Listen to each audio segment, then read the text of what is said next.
Hey guys, कैसे हैं आप सभी लोग। स्वागत है आपका एक और नई वीडियो में। 15 अप्रैल 1912 ये हिस्ट्री की वो तारीख है जब इंसान के सबसे बड़े इंजीनियरिंग मार्वेल यानी आरएमएस टाइटैनिक ने जो अटलांटिक महासागर की बर्फीली गहराइयों में डूब गया था। 1500 से ज्यादा जिंदगियां खत्म हो गई। इस एक ट्रेजेडी ने दुनिया को फॉरएवर के लिए बदल दिया। लेकिन क्या हो अगर उस रात सब कुछ अलग हुआ होता। क्या हो अगर टाइटैनिक कभी डूबा ही नहीं होता। आप सोचेंगे कि हजारों जानें बच जाती और बस, लेकिन स्टोरी इतनी सीधी नहीं है। टाइटैनिक का न डूबना शायद उसके डूबने से भी बड़ी ट्रेजेडी को लीड करता। जी हाँ, तो आज हम हिस्ट्री के उन पन्नों को पलटेंगे और जानेंगे कि उस सच्चाई को जो टाइटैनिक के बचने पर सामने आती। एक ऐसी सच्चाई जो साइंटिफिक फैक्ट्स और हिस्टोरिकल इवेंट्स पर आधारित है। तो चलिए वीडियो को स्टार्ट करते हैं। इमेजिन कीजिए कि 14 अप्रैल की रात, समय है 11:40।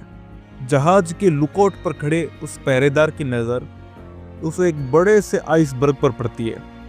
वो समय पर वार्निंग बेल बजा देता है और कप्तान के ऑर्डर पर जहाज का विशालकाय हुल धीरे धीरे मुड़ता है। उस आइसबर्ग से कुछ ही मीटर की दूरी से सेफ निकल जाता है। जहाज पर मौजूद यात्री चैन की सांस लेते हैं। उन्हें पता भी नहीं चलता कि वो मौत को छूकर निकले हैं। अब टाइम आता है 17 अप्रैल 1912 का। टाइटैनिक न्यूयॉर्क शहर में शान से प्रवेश करता है। अखबारों की सुर्खियां बनती है। दुनिया अपनी सबसे बड़ी और सबसे शानदार अचीवमेंट का जश्न मनाती है। टाइटैनिक अब सिर्फ एक जहाज नहीं बल्कि ह्यूमन प्रोग्रेस का सिंबल बन चुका है। अगले 2 साल टाइटैनिक अपनी सिस्टर शिप यानी ओलंपिक के साथ अटलांटिक पर रूल करता है। हजारों लोग इसकी शानदार यात्रा का एक्सपीरियंस करते हैं। सब कुछ परफेक्ट लगता है ना? लेकिन हिस्ट्री एक नया टर्निंग पॉइंट लेने वाली थी। अगस्त 1914 वर्ल्ड वॉर फर्स्ट शुरू हो गया। ब्रिटिश गवर्नमेंट सभी बड़े जहाजों को युद्ध के लिए प्रिपेयर कर लेती है। टाइटैनिक का शानदार सफेद रंग अब एक मिलिट्री के ग्रे या चकाचौंध वाले कैमोफ्लेज में बदल दिया जाता है। अब वो एक लग्जरी लाइनर नहीं बल्कि एक ट्रूप शिप था जो हजारों सैनिकों को मोर्चों पर ले जाता था, या एक हॉस्पिटल शिप जो घायलों को वापस लाता। लेकिन अब उसका सामना कोई आइसबर्ग से नहीं था बल्कि एक ज्यादा डेडली एनिमी से था, जर्मन यू बोट से। अब युद्ध में क्या था कि युद्ध में 5000 से ज्यादा जहाज है वो डूब गए थे।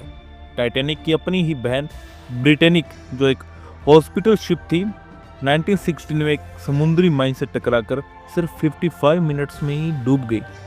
एक्सपर्ट का मानना है कि इस युद्ध के अंदर टाइटैनिक के बचने की प्रोबेबिलिटीज है वो सिर्फ 40% से भी कम थी। चलिए मान लेते कि टाइटैनिक है वो यहाँ पर भी लकी निकलता है और युद्ध से बच जाता है।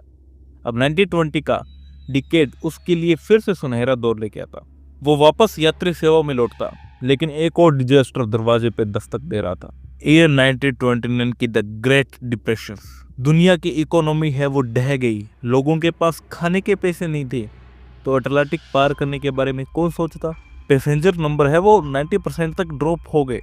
टाइटैनिक की सिस्टर शिप यानी शानदार जो ओलंपिक, जिसने 24 साल तक इस चीज के अंदर इस फील्ड में अपना काम किया, युद्ध भी देखा, वो भी इस आर्थिक सुनामी को नहीं झेल पाई। उसे चलाना फायदे का सौदा नहीं था और 1965 में उसे स्क्रैप यार्ड के लिए बेच दिया गया। और यही फेत बिना किसी डाउट के टाइटैनिक का भी होता तो 1935 से 1914 के बीच दुनिया का सबसे बड़ा जहाज साइलेंटली टुकड़ों में तोड़ दिया जाता, किसी यार्ड में पड़ा हुआ होता। तो क्या टाइटैनिक का अंत स्क्रैप यार्ड में होना एक बेहतर स्टोरी होती? शायद नहीं, क्योंकि अब हम उस इनविजिबल कॉन्सिक्वेंस की बात करेंगे जो टाइटैनिक के नए डूबने से होता।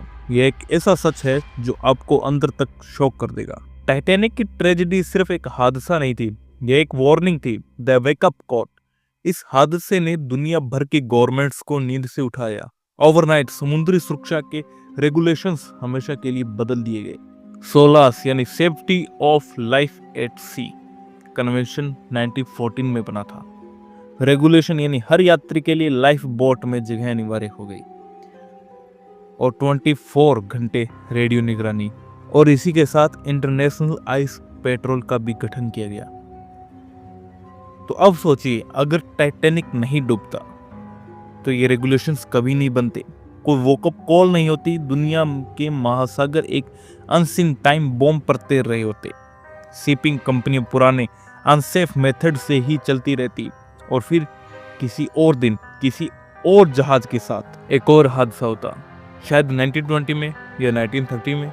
एक ऐसा जहाज जिसमें टाइटैनिक से भी ज्यादा 3-4 हजार लोग होते, और जब वो डूबता तो कोई रेडियो पर सुनने वाला नहीं होता। लाइफ बोट सिर्फ कुछ 100 लोगों के लिए ही होती, बर्फ की निगरानी करने वाला कोई नहीं होता। तो रिजल्ट एक ऐसी ट्रेजेडी जो टाइटैनिक से कई गुना बड़ी होती, हजारों मौतें जिसका कोई हिसाब नहीं होता।